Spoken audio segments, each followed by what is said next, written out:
Halo bosku, kembali lagi di channel Pilar Mas Invest Indo Sekuritas, Touch your heart, touch your profit. Nah, kali ini bosku, seperti biasa, pemerintah kita nih bikin gebrakan lagi nih. Waduh, satu gebrak nih ya. Nah, betul Pak. Aduh, alhamdulillah.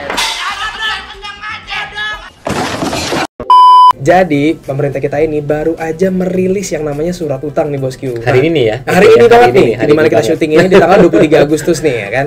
Nah, jadi kira-kira menarik nggak nih untuk surat utang yang baru ini? Dengar-dengar sih ada beberapa kelebihan. Nah, untuk membahasnya, saya sudah biasa mengundang nih sepuh obligasi dari Pilar Mas Invest Indo Sekuritas, Bapak Mas Leminus nih. Gimana kabarnya? Kabar baik. Gimana Mantap. kabarmu aja? Alhamdulillah, Sehat ya? Pak, mantap. Alhamdulillah, luar Oke. biasa.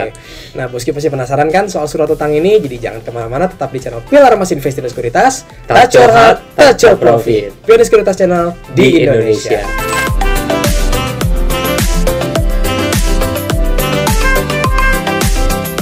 Nah, oke, Pak Niko. Nah, Siap. jadi kan sebenarnya surat yang akan kita bahas ini adalah SR021 nih kan. Nah, SR021 ya? Iya, benar kan? Bukan XX1 ya? Oh, bukan, beda lagi. Iya, gitu. Oke. Nah, jadi nih Pak, sebenarnya karena kalau kita lihat nih kan baru belakangan ini juga keluar namanya SBR kan. Nah, Betul. ini bedanya apa sih Pak sebenarnya? Oke, Eja. Kalau sebelumnya kita bahas SBR gitu ya, sekarang kita bahasnya SR. Oh, Ya, oke. atau sukuk retail yang punya nama kerennya Sukri. Oh, bukan Sukro ya? Iya, iya. Itu kacau ya. Namanya siapa? Sukro, Pak. Nah, lalu pertanyaannya adalah apa yang membuat keduanya berbeda? Meskipun dia punya bapak yang sama, obligasi gitu, gitu, obligasi, ya. iya. Cuma beda emak kayak Beda Pak, iya. Bener juga ya. Oke, kalau kita bahas SBR, berarti jatuh temponya cuma 2 tahun. Kalau oke. Sukri 3 tahun. Satu lagi, Hmm. SBR nggak bisa diperdagangkan. Oh, gitu. Jadi kalau kita udah beli, kita harus hold hingga jatuh tempo. Oh, Kan iya. begitu. Kalau SR Hmm. bisa diperdagangkan. Ini yang membuat menjadi SR ini jauh lebih menarik. Iya. Kenapa? Anytime ketika kita butuh duit, kita bisa jual aja. Oh, Begitu. oke, Nah, jadi ini yang membuatnya lebih menarik. menarik lah, daya tarik yang lebih besar dan lebih cocok bagi teman-teman yang memang ketika butuh duit tidak hanya menikmati kuponnya, tapi juga mampu untuk menikmati capital gain-nya. Gitu. Mantap nih Pak. Nah, oke aja. Cuman apakah itu menguntungkan? Belum tentu. Kan begitu. Kenapa? Karena Sukri ini kan sebetulnya sama aja seperti SBR. Nominal pembeliannya minimal 1 juta. Kan begitu. Nah, tapi kalau misalkan kita beli dalam jumlah nominal yang kecil, katakanlah 1 juta, 100 juta begitu ya, tanpa mendiskreditkan nominalnya, ketika kita mau jual, harganya akan berbeda dengan yang ada di pasar. Rugi dong. Yang bener aja. Nah, ini yang membuat pada akhirnya ujung-ujungnya bagi kita-kita nih gitu kan ya, yang mungkin investor butiran debu, Oh iya, bener ya. kecil kan Kecil ya. gitu. Aku tanpamu, butiran debu. Ini harus diperhatikan, apakah hold itu jauh lebih baik daripada menjual? Kan begitu. Kenapa? Karena kalau jual harganya murah dan kitanya rugi, buat apa dijual? Iya, Ujung-ujungnya tentunya hold to maturity. Jadi untuk bisa main di aku kan bisa jual, betul bisa jual, tapi perhatikan dulu nominal yang kita miliki. Gitu. Iya, betul. Dan ada katalis yang sangat positif. Apa itu? Potensi penurunan tingkat suku bunga The Fed yang konon katanya akan terjadi di bulan September. Iya. Semakin cepat The Fed menurunkan tingkat suku bunga, secepat itu pula Bank Indonesia akan menurunkan tingkat suku bunga. Dan kalau tingkat suku bunga Bank Indonesia turun, imbal hasil obligasi Indonesia akan turun. Harga obligasi pasti naik. Pasti naik, Gitu. betul. Jadi mantap banget nih ya. Jadi ini momennya pas banget nih Pak Betul. sebenarnya, karena emang dekat-dekat The Fed mau turunin tingkat suku bunga. Ya, betul aja. Hey, that's pretty good. Oke, Pak Niko. Ya. Nah, kalau misalnya kan tadi kita udah tahu ya soal bedanya dengan saudaranya nih, si Betul. SBR ya kan. Nah, tapi apa yang lebih menarik di sisi SR-nya nih Pak gitu dibanding Baik. si SBR-nya? Oke, berarti kita masuk ke dalam sesi perbandingan gitu Ya, betul. Kelebihannya lah gitu. Kelebihannya. Jadi memang kalau kita perhatikan tadi nomor 1 adalah dia bisa diperdagangkan, kan begitu ya. Itu yang membuat situasi dan kondisinya kian dirasa jauh lebih menarik. Itu nomor satu. Nomor kedua, biasanya kalau obligasi bisa diperdagangkan, ya karena dianggap banyak memberikan keuntungan, biasanya bunganya kecil. Ya Allah, anak jurig. Masih balita. Astagfirullahaladzim. Ya Allah, kemasan saset. Ukurannya mini banget. Oh gitu. Tapi tidak kali ini. Kenapa? Oh, iya. Bunganya untuk SR21 itu di tahun ini untuk yang 3 tahun berada di 6,35. Woi. Untuk yang 5 tahun berada di 6,45. Wah, Dan menarik. ini merupakan salah satu obligasi retail dengan bunga tertinggi. Tapi menjadi yang terakhir di tahun ini.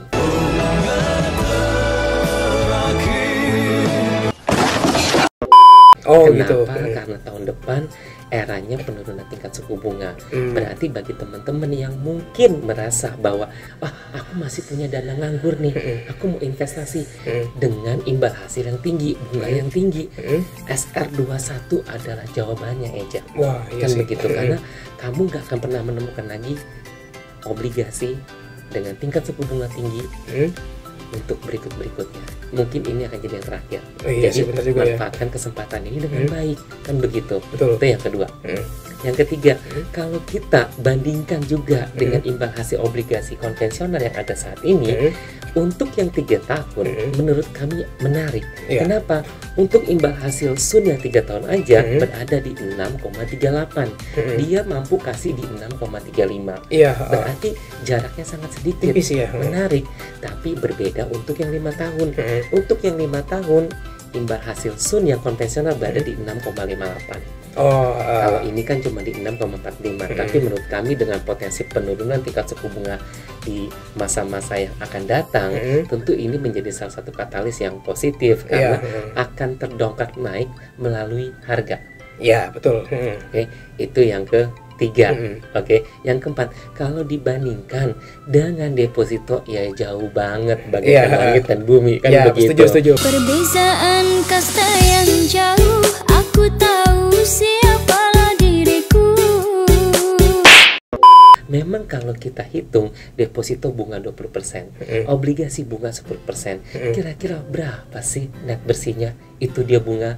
Untuk yang 3 tahun dengan bunga di 6,35 punya bunga bersih di 5,71. Wih, menarik juga Ya ya. kan? Kapan lagi? Kapan lagi? Bahkan mungkin katakanlah deposito yang bank buku 1 buku 2 aja mungkin nggak segitu. Mungkin ada yang segitu, tapi ya nggak tahu ya Iya. di bawah tangan siapa kan.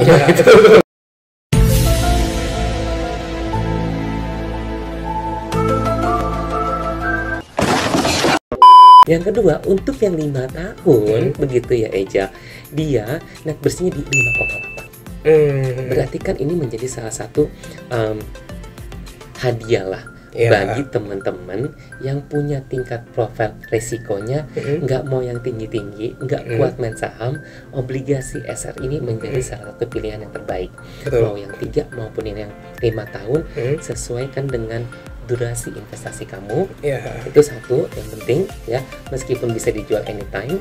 Yang kedua, perhatikan jumlah nominal yang akan kamu masuki. Jangan sampai nanti kamu masuknya 1 juta, terus tiba-tiba kamu minta, wah harganya naik, aku mau ikutan jual nih supaya aku bisa mendulang keuntungan banyak. Belum tentu seperti itu, ya kan? Tak semudah itu bersusul. Jadi itu yang mesti kita perhatikan sebetulnya, Eja. Jadi kalau di apa tanya menarik, tentu kami menjawab ini sangat menarik, kan begitu. So what are you waiting for? Kayak gitu. Oke, nah Pak Sal, saya ada dengar-dengar juga nih, katanya si SR ini bisa dijual setelah 1 kali bagian kupon nih Pak. Betul Eja. Nah, yang buat ya ini poin plusnya aja ya. Makasih banyak. Jadi memang kalau yang dulu-dulu SR abang-abangnya yang dulu gitu, ini bukan abang Tigor ya, jangan dibawa tuh. Kau sopan sedikit kalau bicara. Kita mesti harus tahan selama 3 kali bagi kupon sebelum kita jualan. Jadi marketnya udah kemana-mana, udah ke awang-awang begitu ya, kita baru boleh jualan. Oke. Nah, tapi sekarang hanya cukup 1 kali. Oh gitu. Ya. Oke. Jadi cukup 1 kali bagi kupon, kita boleh diberikan kuasa untuk menjual. Jadi lebih cepat, karena kan kalau kita perhatikan potensi apa namanya penurunan untuk tingkat suku bunga The Fed akan terjadi pada bulan September mendatang, sehingga apabila lebih cepat The Fed menurunkan tingkat suku bunga, harga obligasi akan naik jauh lebih cepat juga gitu, dan bisa memberikan sentimen yang positif khususnya bagi pasar obligasi secara keseluruhan gitu. Oke, mantap nih bosku nih. Jadi ini lumayan cepet nih baliknya cepet. kan. Biasanya yang cepet-cepet nggak enak, tapi ini enak. Bentar nih bosku nih. Nah, bosku udah sering nonton video Pilar Mas, tapi bingung nih, ini analisa ngomong apa sih? Angka apa? Gak ngerti. Nah, sekarang kesempatan nih bosku bisa ikut SPM yang disediain sama Pilar Mas nih bosku. Nih, iklannya di sini ya.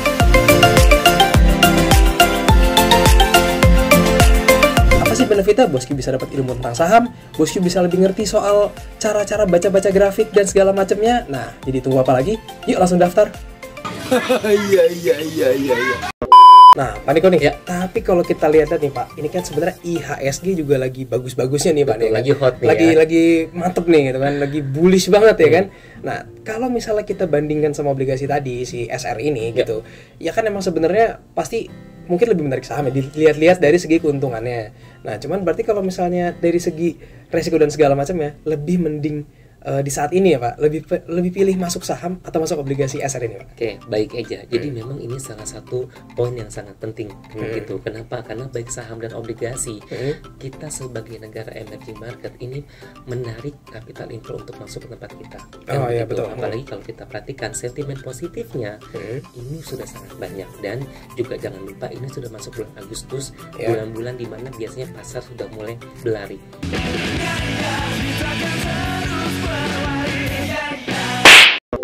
Baik saham maupun obligasi biasanya kan begitu. Nah, nomor satu tentu adanya potensi penurunan tingkat suku bunga The Fed yang sudah kita bahas tadi. Itu nomor satu. Yang kedua, kalau kita juga perhatikan Eja ya, bahwa kita itu juga ada pilkada. Ini juga menjadi salah satu sentimen yang positif. Kenapa akan meningkatkan khususnya ya daya beli dan konsumsi, serta memberikan dampak terhadap berbagai sektor yang ikut terlibat di dalamnya. Itu yang kedua. Yang ketiga, ada pelantikan presiden terpilih. Betul. Ya, dan itu semua terjadi setidaknya di kuartal ketiga akhir atau kuartal 4. Sehingga ini yang membuat pasar saham berpotensi untuk berlari apabila tidak ada halangan, dalam artian pilkada berjalan dengan lancar, kondusif, dan adil, gitu ya, jujur dan adil. Ini menjadi salah satu poin yang penting. Kalau tidak seperti yang kita saksikan kemarin, ketika semua orang hijau, cuman kita yang merah corona, gitu, karena adanya tensi politik, kan begitunya. Jadi kalau kita perhatikan, kita kembalikan semua kepada satu profil resiko investor masing-masing. Kalau teman-teman berasa ini merupakan salah satu momen yang tepat untuk masuk dan siap menerima volatilitas, saham bisa dimasuki dengan porsi yang lebih besar. Yang kedua barulah masuk di obligasi, tapi dalam jumlah yang kecil. Tapi kalau teman-teman mungkin nggak suka dengan volatilitas pasar saham yang tinggi, sahamnya kecilkan, tapi juga jangan terlalu kecil, jangan sampai kehilangan momentum. Nah, yang kedua, besarkan dari sisi obligasinya. Itu sih aja. Jadi keduanya saat ini bagi kita ini momentum yang sangat positif. Apalagi kalau kita perhatikan imbal hasil obligasi dari yang khususnya yang 10 tahun itu dari 7,2 7,1 terus mengalami penurunan hingga berada di 6,6 hingga 6,7. Itu artinya apa? Harganya udah naik 2-4%. Kebayang nggak? Kan begitu. Jadi tentu ini menjadi salah satu momentum, tapi diperhatikan juga kita karakter investor yang mana. Oke, jadi itu dia bosku pembahasan soal SR021 ini ya Pak ya. Betul. Oke, semoga ya apa yang kita sampaikan ini bisa berguna untuk bosku nih memutuskan di keadaan pasar yang dua-duanya bagus nih, mau di saham mau di obligasi, bosku bisa masuk ke yang mana nih. Oke, kita ucapkan terima kasih ke Pak Niko yang sudah membahas SR021 secara lengkap, dan terima kasih kepada bosku sudah menonton video ini sampai habis. Jangan lupa untuk like, subscribe, komen, dan tonton terus channel Pilar Mas Investindo Sekuritas. Touch your heart, touch your profit. Pioneer Sekuritas Channel di Indonesia.